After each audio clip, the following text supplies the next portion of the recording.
Assalamualaikum warahmatullahi Waalaikumsalam wabarakatuh. warahmatullahi wabarakatuh. Oke, langsung dijawab sama adik saya. Iya. Sama narsum kita juga. Nanti kita kenalan.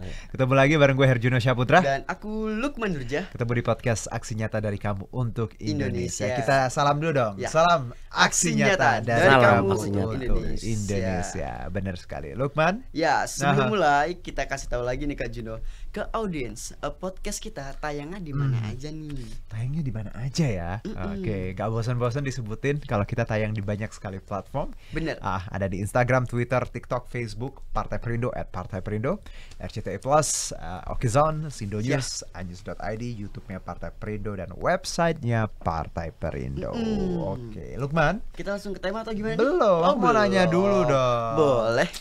Lukman, gimana sekarang sejauh ini? Jualan masih nggak sih? Masih dong. Aha. Cuma masih break dulu. Break dulu. Kenapa istirahat break dulu. dulu sekarang tuh? Karena kan masih ada kerjaan. Oke. Kayak Lukman kan yang dagang itu kan sekarang dialihkan ke Ade kan. Nah, terus kalau Adek dagang apa? Cilok. Jadi Oke. dia yang dagang karena kan Ade sekarang pertama lagi ngurus dia kan baru lulus kuliah kan. Jadi masih ngurus kuliah berkas-berkasnya. Terus Lukman juga sekarang masih sibuk kayak endorse, visitor dan iklan sama konten juga. Jadi kalau misalnya Lukman dagang cilok itu kan Lukman harus bangun jam 2 pagi. Oh, itu harus bangun jam 2 pagi? Ya jam 2 jam 3 lah, sekitar jam segitu. Itu pembuatan cilok ya, karena Lukman itu cilok itu fresh. Jadi hari ini dibuat jam 2 atau jam 3, paginya itu dijualin. Terus iya gitu aja terus. Nggak mau bikin stok kayak bikin banyak sih, takut basi. Oke. Jadi Lukman ya fresh aja, habis jual habis gitu Man, aja. kalau kita lihat jualan sekarang udah mulai bagus nggak sih sebenarnya trennya? Karena kan dulu kan kita tahu waktu pandemi kan luar Anjlok banget ya. Parah sih itu. Sekarang masih udah lumayan. Udah lumayan mendingan sih. Udah mendingan. Tapi dulu waktu pandemi Lukman ngerasa sempat jualan yang separahnya tuh gimana misalnya? Dampaknya kena banget sih. Dampaknya parah deh. Pokoknya pernah bikin berapa terus nggak laku atau gimana? iya. Nah, Biasanya Lukman tuh bikin kurang lebih ya 300 sampai 250 butir cilok. Nah, itu biasanya kalau bukan Lukman sih emang jual itu kan pas banget pandemi kan. Iya, pas banget pandemi Lukman tuh berjualan corona. Nah, Lukman tuh biasa 250 sampai dengan 300 butir cilok. Dan itu emang dampak banget. Lakunya paling kayak 5 bungkus. 8 bungkus, 5 bungkus, 8 bungkus. Mungkin Lukman bisa berjualan banyak mungkin karena keangkat yang Lukman pernah sempat bilang kan viral itu. viral. Nah, itu langsung ngeboost tuh. Karena kan kita emang nggak bisa bertatapan langsung atau berkerumunan kan. Itu kan benar-benar dilarang banget. Nah, akhirnya Lukman berjualan secara online. Nah, mungkin kayak Lukman sempat viral dan itu berdampak sih. Jadi jual banyak. Ini kenapa Kak Juno tanya ini? Karena kaitannya sama tema kita hari ini, Man. Bagaimana usaha-usaha kecil ya, menengah seperti kamu dan juga pasti aku yakin banyak sekali teman-teman saudara-saudara kita yang punya usaha UMKM khususnya ya di Jakarta pasti selama pandemi terpukul keras. Pasti sih. Sebenarnya pandemi ini tuh nggak hanya memukul ini tadi usaha kecil menengah, Ya. semua orang tuh UMKM merasakan dampaknya. Bagaimana tadi ekonomi yang memang merosot jauh sih. merosot, pergerakannya lambat, kita juga mobilitas dibatasi, banyak yang dirumahkan juga. Nah, itu kenapa UMKM juga tadi banyak yang akhirnya mulai coba dagang tapi tadi dengan segala keterbatasan. Nah, tema kita hari ini yaitu terkait dengan UMKM Jakarta bangkit pasca pandemi COVID-19. Nah, podcast hari ini kita kedatangan tamu yang spesial sekali. Siapa tuh? Beliau adalah Ketua Umum DPD Partai Perindo Jakarta Pusat. Ada Bang Pahala Tua Sianturi. Selamat sore Bang Pahala. Selamat sore Bang Juno dan Apa Bang Lukman. kabar? Baik. Ini namanya keren banget loh. Keren, siap. Pahala Tua Sianturi. Kalau artinya ini apa Bang? Artinya Pahala beneran, pahala. pahala. benar. Maknanya apa nih kalau dari Maknanya orang tua? sekarang mumpung di bulan suci Ramadan, Aha. yang dicari apa saat berpuasa? Pahala. Oke. Aha. Makanya saya hadir hari ini supaya teman-teman nggak susah-susah cari pahala. Oke, dan pahalanya tua ya. Iya.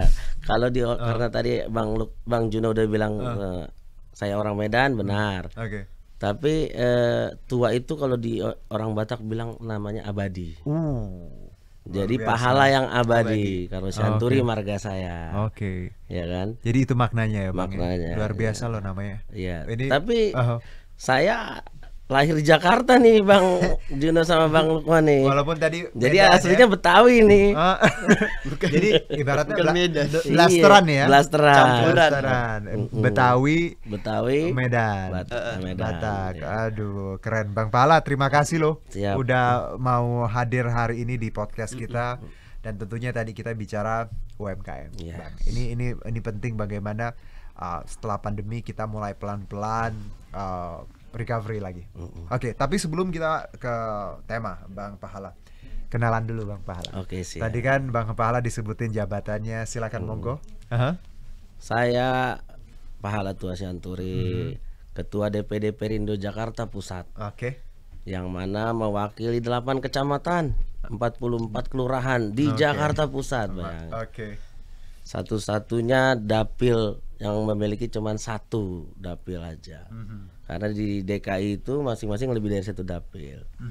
Nah, sebagai pejuang-pejuang dari Partai Perindo, partai kita yang saya geluti, saya berasal dari pengusaha kelas menengah. Baik. Kebetulan di tahun 2013-2014 ketika Partai Perindo memulai untuk mencari kaderisasi, nama saya mulai terbit. Oke. Ya kan, sehingga tim pengkaderan jemput bola, kita berkomunikasi, baru bergabunglah saya dengan Partai Perindo. Oke. Jadi dulu mulai bisnis dulu sebenarnya. Mulai bisnis Baru dulu, ke politik. baru berpolitik. Kok tertarik? Di tahun 2012, di tahun 2013 saya lihat gerakan dari ketum kita ini sangat sosial. Karena negara kita ini menurut pandangan saya perlu pengusaha-pengusaha yang berjiwa sosial. Dan di mana-mana Perindo sudah mulai aksinya dari saat Ormas dulu. Betul, dari Ormas. Sehingga saya di situ mulai tertarik. Karena memang saya dulu sebelum jadi pengusaha saya orang lapangan. Oke. Rata-rata kalau orang lapangan itu memiliki jiwa sosial yang tinggi, terutama dari sisi pertemanan dan berbagi sedikit makanan. Oke. Jadi disitulah saya gelutin, mulailah saya ikut bergabung, ikut turun-turun kanan kiri ke lingkungan masyarakat, berjalan berkenalan bersama, dan ada ternyata beberapa titik yang saya kunjungi yang membuat saya tergoda untuk terus maju menjadi orang politik di Partai Perindo. Oke. Ya kan, ada beberapa titik di Jakarta Pusat ini benar-benar membuat saya. Dan ketika saya bertanya-tanya sama para senior saya di Partai Perindo, daripada sayap-sayap partai yang menjadi pahlawan-pahlawan Partai Perindo, ternyata hal itu juga yang membuat ketum semakin ingin berbagi kepada masyarakat Indonesia. Makanya slogan kita Partai Perindo untuk Indonesia sejahtera. Bang, kalau aku lihat contekan nih, Bang Pahala tuh sudah merintis usaha dari kampung halaman ya? Iya, dari Dan orang tua. meneruskan usaha keluarga. Iya. Nah, boleh diceritain nggak Bang ini? Kalau mau diceritain jangan nangis ya. Ini yang sebelah saya suka nangis sih. Iya. Kayaknya dengan Bang Lukman hampir sama versi ceritanya. Oke. Jadi gini, ayah saya dulu di tahun 60-an datang ke Jakarta. Pas banget di Salemba, Paseban itu. Dia pertama jadi guru. Nah, ketika waktu itu gaji masih berapa ratus perak gitu ya. Baik, kan. 100 perak. Iya, masih 100 perak, 150 perak. Ya kan. Lalu dia menikah sama ibu saya, balik lagi ke Jakarta. Waktu itu ada guru di sekolahnya di Keramat Lontar. Di pas belakang dulu, sekarang apa sebutannya? Hotel Akasia belakangnya. Oke, jadi setelah punya anak ketiga dia bingung. Dengan gaji sekian ratus perak, anak sudah 3. Sehingga dia mencoba jadi timer bemo. Dulu di Salemba itu ada bemo, Pak. Ada bemo, ya kan, ada oplet. Lahir lagi anak kelima nih, saya anak ke-6. Waduh, keluarga besar ya. Jadi dari 3 saya lengkap ke-5, ternyata gaji pun masih sama dari timer bemo, dan akhirnya dia jadi tukang pom bensin di Jalan Salemba Raya. Ya kan, sehingga dia harus berpikir nih anak sudah 5, gaji masih cuma 250 perak saat itu. Jadi kebutuhan masih tidak cukup. Puncak kata ketika dia jadi tukang pom bensin, dia kenal lah sama orang-orang truk. Karena jalur Salemba Raya sampai ke Ancol itu jalur Gaza bilang. Saat zaman tahun 60-70 kan. Karena angkutan truk lewat situ sampai ke Batavia, Sunda Kelapa. Karena kenal sama supir truk, karena bapak saya guru. Jadi dia bilang, kamu bisa nulis kan, bisa baca, ayo ikut ke pelabuhan gitu. Ya kan? Itulah momen dimana ayah saya mulai menggeluti kerja di pelabuhan Jakarta. Sampai di pelabuhan di gudang, karena kamu bisa nulis, bisa menghitung, jadilah teleman yang hitung barang keluar masuk di pelabuhan. Sampai saat ini kami punya perusahaan ya, dari titik bakal itu, dari situlah ayah saya mulai membangkitkan jiwa semangat kita semua. Aku lihat ya Bang Pahala ya, dari cerita itu ya, proses tuh luar biasa. Proses benar-benar dari nol. Indah pada waktunya. Dan ini yang saya lihat bagaimana Bang Pahala dan keluarga tadi menghargai proses. Dan ini kadang kita kadang nggak sabaran, pengennya cepat hasilnya segala macam. Kalau kita lihat orang-orang yang ada di posisi sekarang yang berhasil adalah mereka yang menghargai dan menikmati proses dari nol sampai bisa di tahap sekarang. Dan secara nggak langsung Bang Pahala dulu berarti mentalnya sudah kebentuk ya, untuk dewasa di usianya ya. Siap. Oke. Iya. Ini juga yang Lukman rasain nggak sih ketika harus bekerja di usia dini gitu? Bener. Sama. Yang harus ya kayak anak muda seumuran Lukman ya, kayak nongkrong terus main, tapi kita dipaksa oleh keadaan untuk bekerja, untuk menafkahi keluarga. Ngomong-ngomong nih Bang Pahala, setelah bertahun-tahun merintis usaha ya kan, bisa dibilang Bang Pahala adalah pembisnis muda yang cukup sukses sampai saat ini. Ini sih kayak pandemi melanda itu ke seluruh dunia kan. Nah, seberapa keras sih pukulan pandemi ke Bang Pahala? Sangat keras Bang Lukman. Gimana tuh Bang? Sangat keras. Tapi dibandingin pandemi, kerasan saya saat menggantikan orang tua di kantor. Itu malah lebih sadis, lebih sedih. Gimana? Bayangkan ketika kita punya sebuah usaha, tapi nggak punya duit sama sekali, tapi harus tetap jalan usaha itu. Itu sangat sedih sekali waktu. Tahun 2002-2023 ketika saya melanjutkan usaha orang tua. Bayangin seorang pemimpin perusahaan memiliki sekian beberapa orang pegawai dan usaha harus kita jalanin. Dan duit di dompet itu hanya punya paling maksimum 20.000 per. Wow, paling maksimum. Selama setahun lebih saya harus berjibaku bertahan demi pegawai. Karena apa? Ada uang masuk sedikit, bayar gaji. Untungnya pegawai saya setia semua. Dan itulah motivasi saya untuk terus berjalan bertahan. Ya kan? Nah, di era pandemi itu sama, Pak. Coba memang sakitan di 2022-2023. Di era pandemi ini terlalu banyak hal yang menimbulkan kita jadi lambat. Dari sisi pembayaran lambat. Karena ketika barang masuk, pabrik terima, pabrik pun pembayaran agak lambat. Jadi semua serba lambatnya bukan karena nggak ada duit. Hari ini pimpinan masuk, keuangan nggak masuk. Besok keuangan masuk, pimpinan nggak masuk. Begitu juga kita kan, karena adanya PSBB di tahun 2020 itu kan, PSBB itu kan harus operasional saya 5, 2 harus masuk, 3 enggak.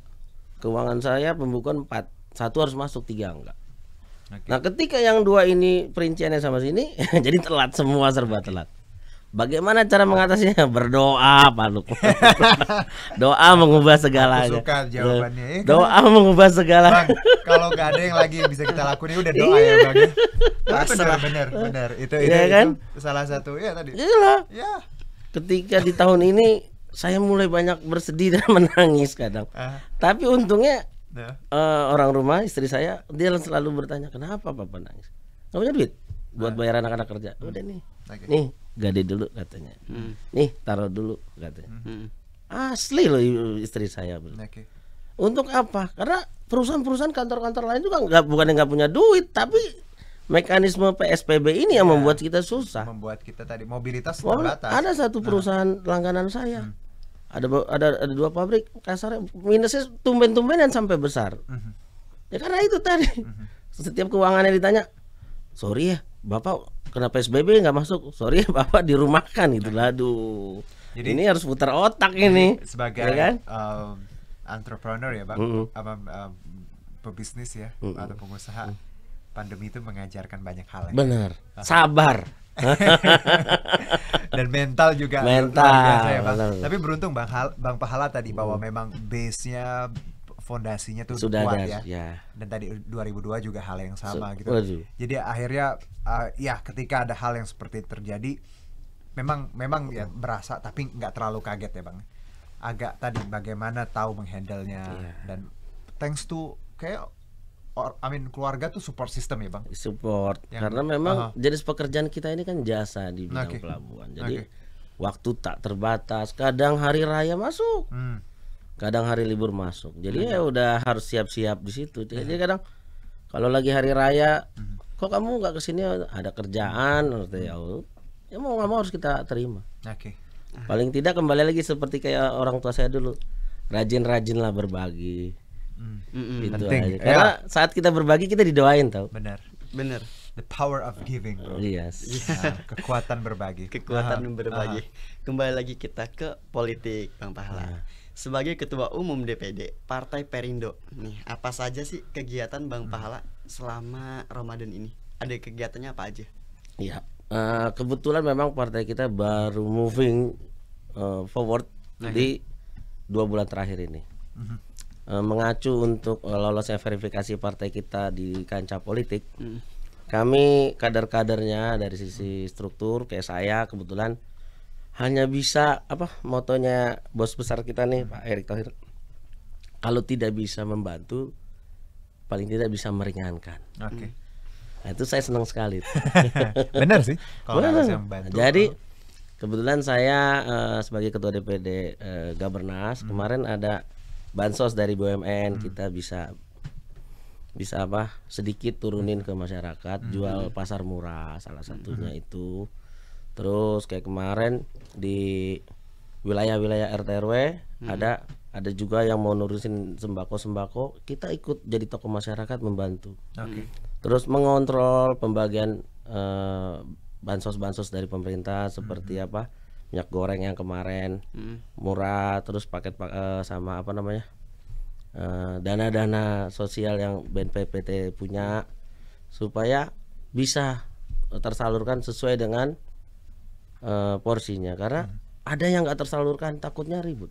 Kok saya sudah 5 kali nggak kebagian, kok saya ini yang penting Pak. Kita harus sebagai tokoh masyarakat saat ini saya harus berani menyampaikan, mungkin datanya lagi dikaji ulang, mungkin sistemnya lagi dirubah ulang. Bayangin ada seorang di salah satu wilayah saya nggak sebut, ada satu orang RT dari dulu sampai sekarang nggak kebagian, padahal dia seorang RT yang nggak punya, mohon maaf, kurang berkecukupan. Seharusnya jatah dia ada gitu, bisa nggak kebagian. Tapi saya coba melegowokan, sudah Pak RT, saya bilang. Yang penting Bapak sudah menyalurkan, inilah berkahnya Bapak. Kan kita juga sedih, kok seorang dia yang kita lihat ini nggak bisa kebagian gitu. Jadi kegiatannya 2 bulan terakhir mulai aktif lagi. Karena kita tahu memang pelonggaran ya. Kita lihat relaksasi gimana pemerintah tadi memperlakukannya. Nah Bang, kalau kita bicara UMKM ya, ini concern kita bagaimana melihat bahwa teman-teman UMKM ini harus bangkit setelah pandemi ini. Dan saya pun mulai merasakan bagaimana dunia bisnis kita mulai agak hangat. Ya. Apalagi jelang tadi kita lihat Ramadan kemarin dan juga Idul Fitri, semuanya mulai bergeliat gitu. Nah, kalau kita lihat perbandingannya Bang Pahala sebelum dan sesudah pandemi, apakah Bang Pahala merasakan bahwa memang kita UMKM kita mulai ada titik optimis nih sekarang? Sangat optimis. Saya lihat langsung ya, karena contoh tadi orang seperti Bang Lukman itu yang cilok kan? tadi ya, kita perlu maknanya. Ya kan? Karena hampir semua orang memiliki jiwanya. Tapi makna yang penting ketika kamu melakukan usaha UMKM, contoh kayak Bang Lukman punya cilok, maknanya apa? Selain untuk orang banyak, untuk keluarga juga kan? Kadang teman-teman masyarakat di saat ini tuh masih takut untuk melakukan moving forward. Ketika orang tua atau tantenya atau omnya atau temennya menyisikan, lo usaha deh ini nih gue kasih modal, dia lah takut gitu loh. Berarti kan tidak ada makna yang akan terjadi kalau kamu masih takut step down. Enggak. Nah, tugas kayak kami ini seorang tokoh masyarakat yang saat ini di bidang politik harus berani menyampaikan hal itu. Satu. Nah, kalau dari sisi pemerintahan, tolong juga diperluaslah lokasi-lokasi untuk para UMKM unggul ini yang mau coba untuk menjadi pelaku UMKM. Karena banyak titik-titik yang masih tidak bisa dilakukan. Nah, kalau secara mobilisasi per kelurahan dan per kecamatan diizinkan, misalnya di titik ini boleh untuk pelaku UMKM baru. Contoh kayak punya Bang Lemon pasti senang kan? Wih, ada titik baru nih kalau kita dagang cilok kan. Nah, ini banyak yang titik-titik yang masih belum boleh. Nah, terus yang kedua dengan pinjaman lah, kita langsung karena DKI saat ini memudahkan pinjaman KUR ya kalau nggak salah. Nah, di situ harus punya NIB, ya kan, SPT, ya kan. Nah, kayak saya nih sekarang sudah bersedia memberikan, kayak kemarin saya bikin pelatihan, undang berapa ratus orang, ya kan. Bagi siapa yang punya usaha 100 orang pertama saya siapkan gratis, supaya mereka bisa berusaha. Karena kita sedih juga kalau mereka harus ke kanan ke kiri. Kita, saya yang udah lahir di Jakarta ini sangat sedih. Karena ada bagian kota besar Jakarta masih seperti itu, Bang. Nah, menurut Bang Pahala nih, gimana solusinya agar UMKM kita tuh khususnya daerah Jakarta ya, kayak segera bangkit gitu? Selain yang tadi Bang, bahwa tadi kita bicara lokasi, pinjaman, fasilitas, apalagi? Pelatihan. Dari sisi pemerintah, siapkan tempat dari tingkat kecamatan dan kelurahan buat pelatihan tersebut. Pelatihannya penting, Pak. Karena banyak yang tadi saya bilang, gue pengen ini, tapi kira diberikan modal nggak berani nerimanya. Karena apa? Dia cuma bisa menyampaikan tapi nggak berani melakukan. Nah, kalau ada pelatihan, dia sudah bisa memilih tempat, memilih apa yang harus saya buat, memilih teman siapa yang harus mengerjakan. Ya kan, karena kayak sekarang nih saya lihat di beberapa kecamatan dan kelurahan ada produktivitas pembuatan maggot, Pak. Maggot itu diekspor ke Jepang, tapi balik ke sini jadi makanan mahal. Maggot itu kan hewan-hewan kecil yang menghasilkan, yang proteinnya besar. Di wilayah Jakarta Pusat hanya ada Johar, Cempaka Putih, dan Kecamatan Senen. Contohnya di wilayah saya di Paseban, sudah jadi, aktif. Kalau maggotnya bisa kita olah, nilai ekonominya juga lebih tinggi, Pak. Harga jualnya tinggi lah, Pak. Tapi yang sekarang kita malah ekspor dulu. Karena kita nggak punya skill tadi. Maggot. Maggot itu apa sih? Itu hewan kayak gimana? Hewan kecil yang kayak belatung itu. Belatung buat makanan. Dari ngengat telurnya. Bisa buat makanan burung, makanan koi, bisa buat makanan kita juga, tapi ada tambahan sedikit. Iya. Itu maggot. Penting ilmu-ilmu seperti itu. Mahal. Jadi gini, Man, kalau dijual mahal, dibuatnya murah. Karena apa? Membutuhkan sampah-sampah kering dan kualitas untuk makanan dia. Jadi barang yang tadinya harusnya kita bisa poles lagi, Man, ibaratnya ya. Kita bisa poles, akhirnya jualnya tadi yang misalnya 100 bisa kita poles, akhirnya bisa jual 200. Masalahnya banyak tadi UMKM kita cuman bisa tadi batas yang jualan 100 aja. Mereka nggak punya kemampuan untuk memoles barangnya atau memproduksi barangnya punya nilai ekonomi tinggi. Dan itu kenapa diambil pasar luar, diekspor, balik lagi ke sini dengan nilai yang tinggi, sudah dibuat mama mereka jadi makanan segala macam. Nah, itu yang Bang Pahala maksud bahwa bagaimana pentingnya pelatihan ya, Bang ya. Pelatihan penting untuk meningkatkan nilai ekonomi suatu barang tadi. Nah, kalau bicara pandemi nih, Bang. Kita tahu kan ada blessing in disguise kalau bicara plus pandemi. Minus. Ya. Salah satu yang menurut aku yang yang bikin UMKM kita bagus selama pandemi adalah melek digital. Banyak yang akhirnya berjualan online.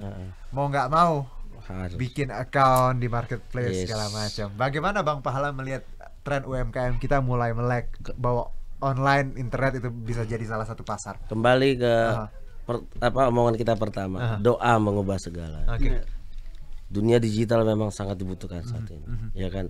Karena adanya dunia digital, banyak belajar dari dunia digital. Itu yang saya tadi pelatihan digital yang membuat beberapa konsumen terbuka pikirannya. Pelatihan sih. Benar. Karena ngelihat TikTok, YouTube, Shopee, oh ternyata begini. Nah, ketika kita membuka menu restoran langsung Betul. secara digital online. Iya. Ya tak? Itu yang terjadi. Jadi dunia digital untuk para pelaku UMKM itu jangan pernah ditinggalkan. Bagus. Hanya nih pesan dari saya, hanya ada Apa tuh Bang? kalau bisa menunya tepat sasaran. Aha, dalam artian? Ya misalnya kayak tadi Abang Lukman dagang cilok, sasarannya siapa? Share-nya bagaimana? Itu penting Pak. Jangan menu cilok di-share-nya ke menu ke pedagang seafood kan, karena nanti kagak masuk. Iya benar. Betul. Mohon maaf nih. Itu salah satu contoh. Eh, Jadi ketika mau berusaha harus Nah. menunya harus pas sasarannya. Jadi memang melek digital itu perlu banget. Perlu ya, banget, Bang, ya. perlu banget. Dan ini aku ngerasa sih Bang, bagaimana UMKM ya, industri kecil ya, rumahan dengan adanya marketplace online luar biasa. Benar. Aha. Dan itu yang memang harusnya tadi ada pelatihan. Pelatihan. Saya punya ikatan alumni sekolah SMA 27. Kebetulan saat ini saya ketua umum. Oke. Ada beberapa senior saya hanya dari belajar digital dagang bayam sekarang sudah. Bayam dikeringin tuh jadi apa keripik bayam itu. keripik bayam. Jadi nggak perlu harus jalan-jalan ke Bandung, ke Bogor untuk belajar itu dari penting kan. Dari YouTube. Baru cara mengemasnya dia belajar. Semuanya dari internet. Dari internet.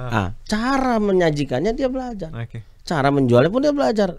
Karena ini ada ikatan alumni dia share. Dari sekitar alumni dia share lagi kan karena jadi jangan sembarang ngeblast juga. Nah, Cari beberapa grup memang yang pasarnya kenal ya. dulu Pak. Nah. Kenal dulu.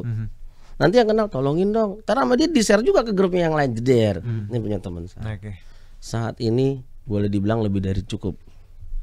Hanya dari bayam Pak. Oke, Man. Kamu kan dagang juga ya. Iya.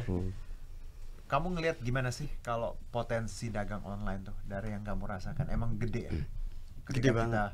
Maksud dampaknya atau gimana kan? Iya, dampaknya maksud pasarnya. Pasarnya ya lumayan lah. Oh. Yang tadinya kalau misalnya nggak online kan misalnya 5 bungkus nih. Kalau online. Kalau nggak online misal contoh kecil aja. Nah kalau misalnya kita memanfaatkan kayak sosial media itu bisa kayak jadi 10, jadi kan total 15. Ya berdampak sih kalau menurut Lukman. Nah, Sosial kan media. ini kan gini Man, kalau kita bicara jualan online, nggak semua pedagang melek ini, paham gitu ya. Lukman dulu belajarnya gimana?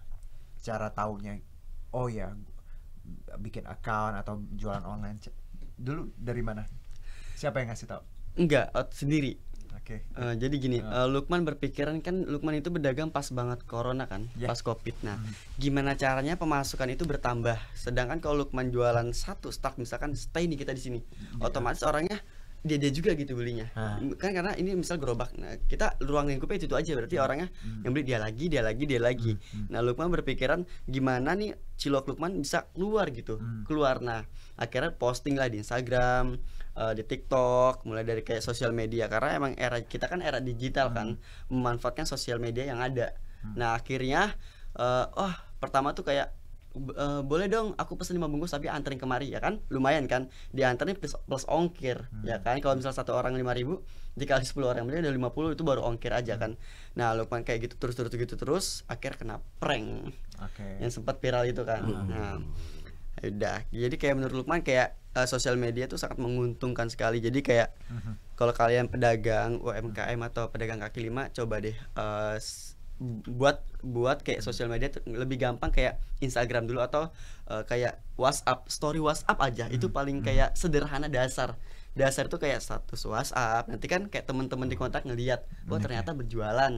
Pasti kan kalau orang terdekat mau dong coba gitu kan. Selain dari WhatsApp, status kan dari mulut ke mulut juga kan, kayak si ini jualan nih enak gitu, si Anu jualan tuh enak gitu. Terus berkembang lagi lah ke Instagram, berkembang lagi ke TikTok. Itu sangat menguntungkan sekali. Jadi saran kayak gitu aja sih. Oke, setuju ya? Setuju. Yang tadi saya bilang tepat sasaran. Tepat sasaran. Teman terdekat dulu. Nah itu maknanya supaya apa berhasil. Saya sangat setuju yang dibilang Pak Lukman. Karena kadang orang dagang A nggak tepat sasaran, jadi orang juga malas menyalurkannya. Bener. Itu yang penting. Dan jangan sungkan lah dagang UMKM dari level dini itu, jangan sungkan. Ya banyak yang gengsi. Bener. Karena contoh Partai Perindo sekarang ini membagi-bagikan gerobak dari sisi UMKM. Pedagang gerobak loh.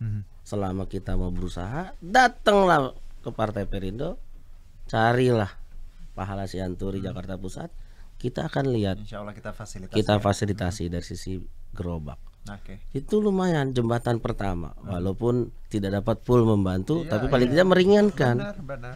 ya kan? Aha. Karena menurut aku anak muda ya, it's okay mau apapun mimpinya, kerjaannya apapun ya. Tapi kalau kita punya jiwa usaha itu penting ya, Man. Penting. Bagaimana kita tadi memperkaya dalam artian pengalaman dan horizon kita juga. Oke, kita ngerjain misalnya. Tapi kalau kita bisa usaha sambil ngerjain itu, kenapa enggak? Enggak. Dan ini penting bahwa ekonomi suatu bangsa juga diangkat dari bagaimana jumlah pengusaha mudanya, UMKM-nya, dan Indonesia Salah itu, satu ya, faktor. Indonesia tuh salah satunya tadi, kita tuh punya potensi anak muda yang luar biasa. Ngebayang nggak kalau semua anak muda kita punya jiwa usaha, punya usaha tadi, wah luar biasa bangsa kita bakal tuan rumah di negerinya sendiri. Iya. Nah, Bang, kalau kaitannya dengan obrolan kita semua, kalau kita bisa simpulkan, Bang Pahala tadi luar biasa pengalamannya ditempa dari kecil, akhirnya mulai bisnis, lalu terjun lebih luas lagi ke politik dan sampai sekarang. Pesan Bang Pahala untuk anak-anak millennials, zillennials yang sedang menyaksikan, kalau mau mulai usaha, kalau pengen udah ada istilahnya mimpi untuk punya usaha, ngapain dulu pertama kali? Monggo, silakan. Berbakti dan bersosialnya dulu, Pak. Oke. Jiwa berbakti dan jiwa bersosial harus keluar dulu dari dalam orang yang ingin melakukannya itu. Ketika hal itu sudah ada, dia akan tahu arahnya kemana, Oke. melakukan apa, memulai apa, dan sebagai apa. Sehingga jangan lupa berdoa, itu pasti, Yoi. ya kan? Itu jelas kalau di mata saya berdoa itu pasti. Aha. Nah, jadi semua anak-anak milenial dan Gen Z siap ketika sudah memiliki jiwa sosial, dia akan tahu nih, oh ternyata lingkungan ini perlu menu ini, oh ternyata wilayah ini dia perlu nih, maka dia akan berbagi, Pak. Berbagi ya, memang harus ada naik turun, harus ada sakit-sakit dulu, berdarah-darah dulu, Ya. ya kan? Proses tadi. Proses, Ya, iya. ya kan? Aha. Hidup itu memang perlu proses dan perlu perjuangan, kalau enggak akan bisa. Oke. Dia akan mulai melangkah. Baru ketika saya sudah maju, jangan lupa untuk kembali berbagi kembali. Oke. Penting. Bang Pahala. Karena supaya didoain banyak orang. Benar. Karena kan kita nggak sendiri, Bang. Iya. Ya, kerja apalagi dengan tim besar ya. Kita butuh orang. Butuh teman. Aha. Apalagi tadi seorang pengusaha, pebisnis ya. Kalau nggak ada yang bantuin siapa, Man? Iya. Nggak cuman pengusaha sih. Kita pun juga pasti kan hidup ada saudara, ada apa. Makanya berbuat baik ya. The power of giving tadi, sedekah itu penting sekali.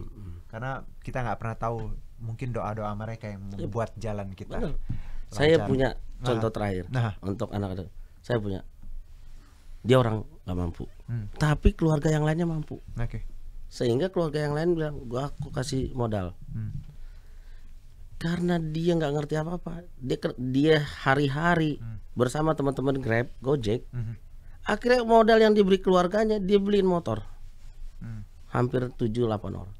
Teman-temannya dia suruh ngegojek, setoran sama dia. Sampai sekarang bayangin udah 200 motor dia punya untuk digojek. Oke. Hebat. Ya. Enggak bohong saya. Saya nggak sebutin tempatnya di mana, kalau dia mendengarnya pasti dia tahu. Oke. Karena dia hari-hari ngumpul. Jadi ketika dia sudah berbagi sama teman-temannya, teman-temannya pun mendukung. Jadi bro, temen gua mau nih bro ngegojek tadi restoran. Bro, temen gua. Oke. Jangan salah. Itu penting.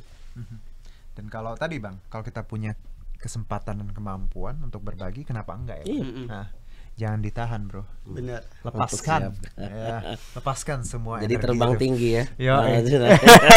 Bang Pahala, Siap. makasih loh. Siap, Obrolan terima ringan kasih, singkat ya. kita ya. Yang Siap. penting tadi semoga bisa diserap banyak orang terima kasih. dan Bang Pahala sehat-sehat. Terima kasih. Semoga apapun yang dikerjakan lancar dan menambah pahala Siap. sesuai namanya. Siap. Dan saya pun juga kecipratan pahalanya. Ya. Amin, ya Saya Allah. dah.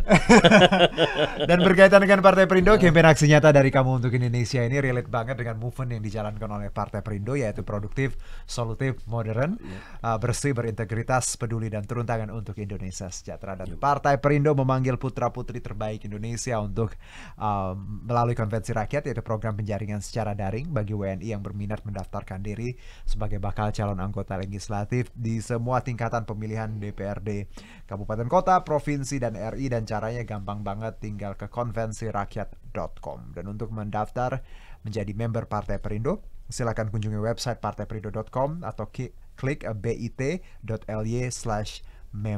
Partai Perindo. Dan kita ucapkan terima kasih banyak kepada Bang Pahala atas pemikiran untuk hari ini. Semoga apa yang diucapkan dari seri-seri sama Bang Pahala itu mendapatkan inspirasi buat kita semuanya. Ya, dan semoga anak-anak muda di luar sana makin semangat untuk berwirausaha. Semoga Lukman juga makin semangat jualannya. Pasti dong. Dan tapi jangan lupa harus berbagi juga. Benar. Karena beberapa persen yang kita punya itu bukan punya kita, Bang. Punya orang-orang di luar sana. Bang Pahala sehat-sehat. Terima kasih. Terima kasih, kita ketemu Bang lagi. Ya, Dan terima kasih untuk Partai Perindo yang selalu bergerak dengan aksi nyata. Semoga Partai Perindo semakin sukses dan maju terus untuk Indonesia sejahtera. Saya Herjuno Syaputra. Saya Lukman Nurja. Salam aksi nyata dari kamu untuk Indonesia. Bye-bye. Dadah. Marilah seluruh rakyat Indonesia, arahkan pandanganmu ke depan. Raihlah mimpimu bagi nusa bangsa, satukan tekad untuk masa depan. Pantang menyerah, itulah pedomanmu. Hentaskan kemiskinan cita-citamu, rintangan tak menggentarkan dirimu. Indonesia maju, sejahtera tujuanmu, nyalakan api semangat perjuangan. Dengunkan gema, nyatakan persatuan oleh